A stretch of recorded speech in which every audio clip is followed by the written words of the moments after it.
আমরা বন্ধুরা তো গাড়ি চালায় আর রোজ কিছু না কিছু আমার চোখের সামনে ভেসে ওঠে। এখানে দেখুন এক মহিলা একটা সিভিক ভলেন্টিয়ারকে যাই হোক একটু ডিফেক্ট আছে, উল্টো পাল্টাভাবে গালিগালাজ করছে, গাড়ি ঢুকতে দিচ্ছে না বলে। তারপরে দেখুন এখানে এক বয়স্ক স্বামী স্ত্রী কীভাবে ব্রিজের ওপর দিয়ে গাড়িটাকে ঠেলে ঠেলে নিয়ে যাচ্ছে রুজি রোজগারের জন্য, কারণ এটা করতেই হবে, না হলে তাদের দিন চলবে না।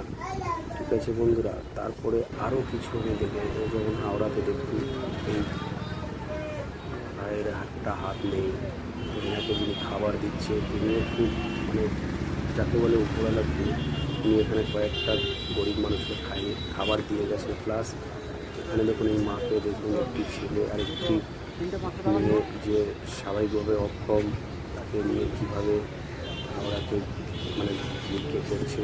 তো যাই হোক, যে যেমন পাচ্ছে সেরকম সবাই মিলেই দিচ্ছে। তো এগুলো দেখতে মানে চোখের সামনে এত কষ্ট লাগে যে কী বলবো। এই দেখুন এই ভাইকে একটু আগে দেখলেন, ওনাকে দেখুন এই দাদাভাই খাইয়েও দিচ্ছে মেয়েকে। তো এই দাদাভাইয়ের জন্য মানে একটা লাইক অবশ্যই ভিডিও দেবেন। তারপরে দেখুন বাচ্চাটা কীভাবে এরা ঘুরছে বৃষ্টির মধ্যে, চোখের সামনে এইসব জিনিস দেখলে মানে ভালো লাগে না। দেখুন ভিডিওটা ভালো লাগলে বন্ধুরা অবশ্যই লাইক শেয়ার করবেন, অন্যকে দেখার সুযোগ করে দেবেন। এখনও পৃথিবীতে এমন এমন মানুষ আছে যারা সত্যিই মানুষের কষ্ট দেখলে এগিয়ে আসে।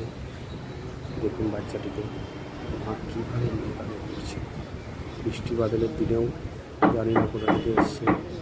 তো ড্রাইভার ভাইরা যে যেমন পেরেছে সাহায্য করেছে। থ্যাংক ইউ বন্ধুরা, ভিডিওটা